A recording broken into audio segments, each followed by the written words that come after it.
Hello नमस्कार दोस्तों, स्वागत है आपके एक और नई वीडियो में। दोस्तों एक लेटर के बारे में आपको बताना है जो कि राहुल गांधी जी को ज्ञापन सौंपा गया है। और इस ज्ञापन में देखिए वन वन टाइम सेटलमेंट और जीएम पावर लागू कराने का बात किया गया है। तो चलो चलते हैं, दिखाते हैं वो लेटर में क्या कहा गया है और क्या क्या बातें रखी गई हैं राहुल गांधी जी के समक्ष।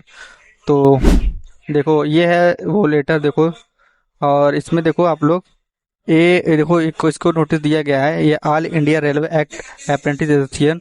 यहाँ पर आप लोग सबसे पहले ये देख लो, राहुल गांधी जी को दिया गया है जो जनरल सेक्रेटरी है कांग्रेस के, जो कि श्री राहुल गांधी जी, जनरल सेक्रेटरी, अकबरपुर और रोड नई दिल्ली। ठीक है, यहाँ पर ये लिखा गया है। और डेट देख लो, यहाँ से लगभग 2 महीना पहले ही लेटर दे दिया गया था। और तभी से देखो उनके संज्ञान में आ चुका है अप्रेंटिस का मुद्दा। तो अब देखो इसमें क्या क्या कहा गया है, वो सारी बातें आपको बताता हूँ धीरे पॉइंट आउट करके। देखो 1998 से लेकर 2024 तक के सभी रेलवे के सेफ्टी कैटेगरी के अंतर्गत आने वाले ट्रैकमैन, गैंगमैन, कीमैन इत्यादि से पदों पर वन टाइम सेटलमेंट करने हेतु, तो वन टाइम सेटलमेंट करने की बात कही गई है। तो देखो लिखा गया, मैं आपका ध्यान सीसीएस की समस्या पर आकर्षित करना चाहता हूँ। देखिए लिखा गया, महोदय मैं रेल अप्रेंटिस कोहिनूर का हीरा जो घिस घिस के चमकता है। 2016 के बाद देखो कुछ जोनों में समायोजन की प्रक्रिया चलती रही और बहुत से जोन है जो मंडल के रेल अप्रेंटिस समायोजित नहीं किए गए। तो ऐसे में यही बताया जा रहा है कि देखो 2016 तक आपका जीएम पावर के तहत रिक्रूटमेंट होता था, उसके बाद नहीं होता था। और देखो उसके बाद यही बोला गया है, देखो 21/6/2016 तक 20% कोटा लागू किया गया। उसके बाद सभी रेलवे अप्रेंटिस जितने भी कैंडिडेट थे उनको सीबीटी बेस्ड परीक्षा देना पड़ता है, तभी वो जाके पास आउट होंगे। और यहाँ पर देखो उसके ये भी बात कहा गया है, 2016 में ये नियम लागू होने के बाद ये 20% कोटा वाला, उसके बाद अभी देखो, जबकि तत्कालीन रेल मंत्री सुरेश प्रभु जी 2017 में निष्पक्षता और पारदर्शिता पर आधारित जीएम पावर के तहत सेंट्रल रेलवे के सैकड़ों अप्रेंटिस को नियुक्ति की है। देखो जो 16 में ये लागू हो चुका था, उसके बाद भी 2017 में दिया गया था।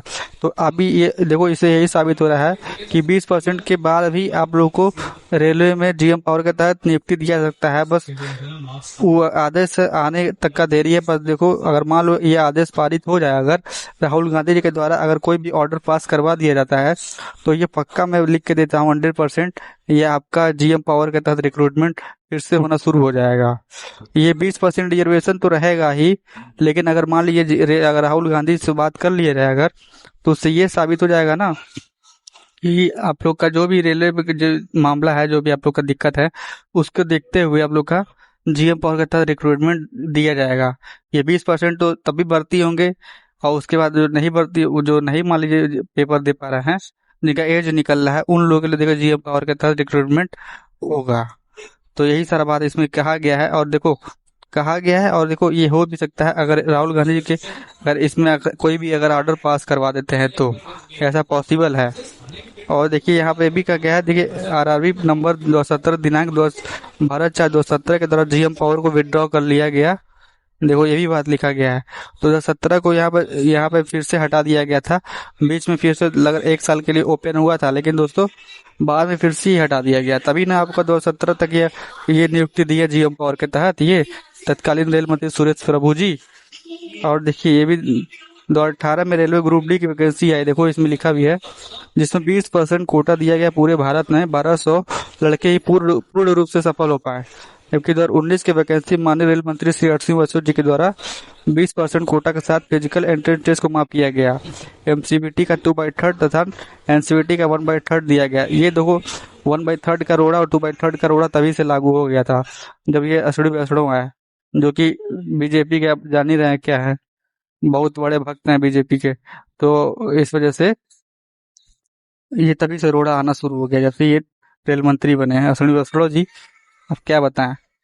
तो अब देखो ये महोदय, देखो आईसीएफ चेन्नई तथा दक्षिण रेलवे के अप्रेंटिस 1998 से अभी तक अपने नियुक्ति हेतु इंतजार कर रहे हैं। 1998 से लेकर बहुत सारे बच्चे हैं जो पुराने पुराने कैंडिडेट हैं, उन लोगों का भी अभी तक नहीं हो पाया जीएम पावर के तहत। क्योंकि देखो जीएम पावर में देखो कुछ ही बच्चे सिलेक्ट होते हैं, सारे बच्चे नहीं होते हैं, आप लोग को पता है। तो वो उस समय 1998 तक के बच्चे अभी तक बचे हुए हैं, और उन लोग की भी देखो एज भी निकल चुकी है।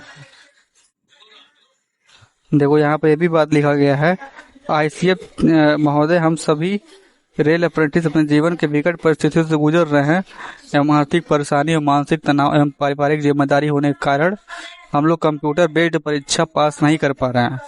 तो ये सारी प्रॉब्लम्स है जो कि 1998 वाले अप्रेंटिस कैंडिडेट के साथ हो रही है।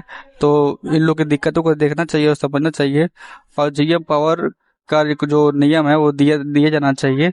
तो ऐसे में दोस्तों आप लोग क्या कहते हैं, आप लोग क्या राय है कमेंट में आप लोग जरूर बताइएगा।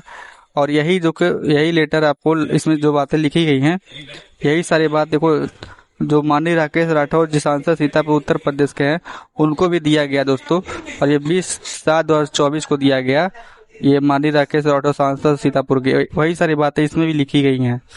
तो आप लोग समझ रहे हैं ना, सीसीएस का मुद्दा अभी तूल पकड़ा हुआ है। तो ऐसे में देखो, अगर मान लो अभी जब तक हथौड़ा गर्म है तब तक लोहा गर्म, जब तक वो हथौड़ा मार दो तब तक। और इस समय अगर अभी नहीं ग्रुप डी की वैकेंसी आने वाली है, तो इस वजह से अगर मौका देकर चौका नहीं लगाएंगे दोस्तों दिक्कत हो जाएगी।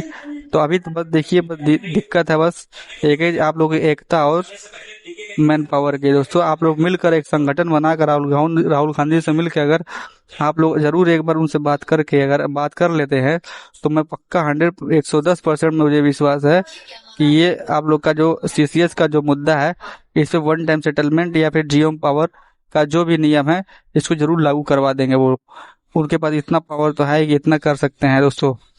तो विपक्ष के नेता हैं तो जरूर इसके संसद में आप लोग का बात उठा सकते हैं और कोई ना कोई बिल पास या नियम पास करवा सकते हैं। तो दोस्तों यही बताना था आपको वीडियो में। तो वीडियो अगर इन्फॉर्म पसंद है तो वीडियो को लाइक करिएगा और चैनल जरूर सब्सक्राइब कर दीजिएगा दोस्तों।